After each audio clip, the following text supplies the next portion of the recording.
Hey guys, AlternativeBriggs here, and today I'm going to be doing a manga impressions on a manga that a lot of people have already read. It started releasing in America in I think 2014, and I've seen it in pretty much everyone's collection videos. I've seen a lot of people raving about it, a lot of people saying really good things about it, so I went out on a limb and I bought the first 8 volumes of this manga, which is a huge investment considering I hadn't read a single chapter of it before and had no idea what it was really about.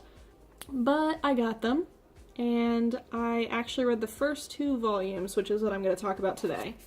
Here's the first one, and here's the second one. Noragami, Stray God by Adachi Toka. There you go, there's my butchering of that name.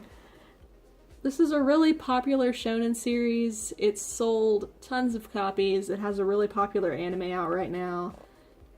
It's one of those stereotypical battle action manga, but it's really not that stereotypical.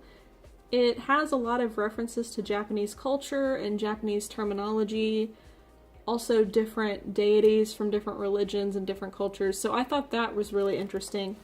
If you'll take a look in the back of the book, just due to how many references there are to other mythologies and other cultures, there's a whole section, if I can find it, translation notes. There's a whole section here explaining everything that you might not have understood in the volumes, and that part in particular was really interesting for me to read.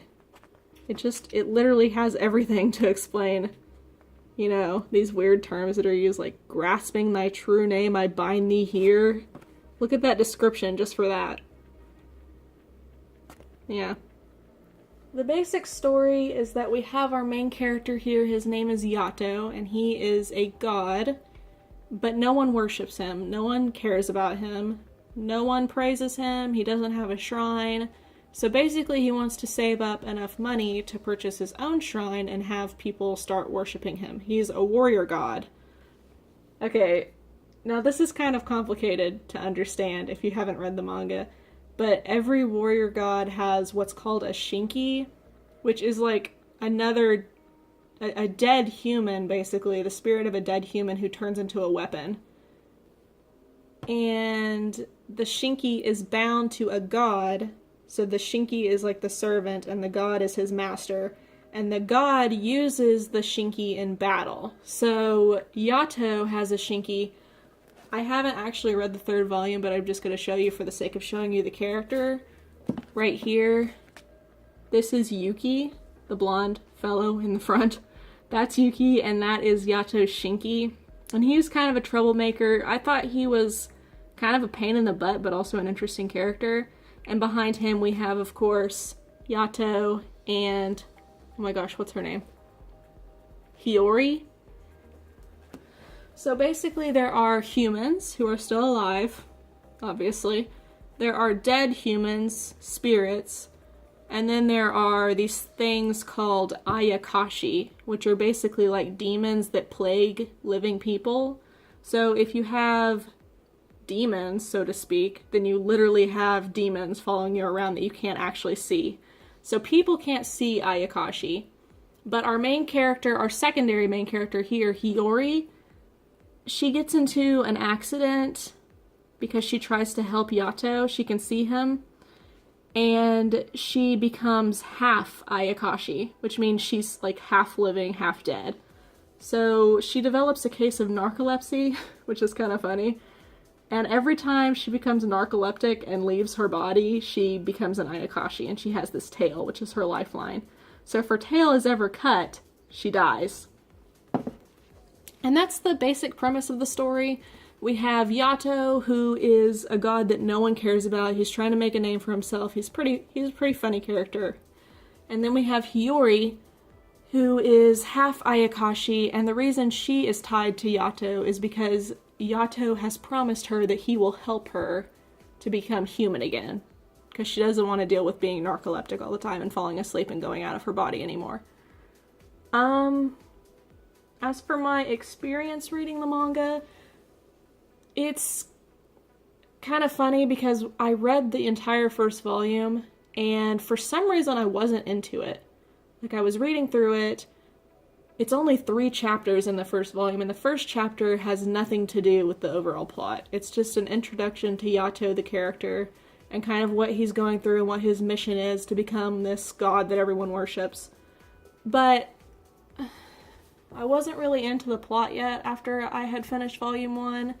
There was nothing about it that really made me want to keep reading, unfortunately. So I actually put the manga aside for a few days, and I'll be honest, this made me question everything. I think I had like an existential crisis because I was like, oh my god, everyone loves this manga. This manga is in everyone's collection. Everyone is calling this the best shonen manga that's currently ongoing, and I didn't enjoy it. And I bought 8 volumes of this manga, and I didn't feel anything after I had finished the first volume. I didn't want to keep reading. So I was upset about that. I was thinking, oh my god, I just spent, $80 on 8 volumes of manga that I'm not even going to like, and everyone loves this manga. Is there something wrong with me? Am I just not into manga? Is manga not for me? Should I just stop reading comics in general? Like, I was having a real existential crisis here. But, I gave it a couple days to calm down.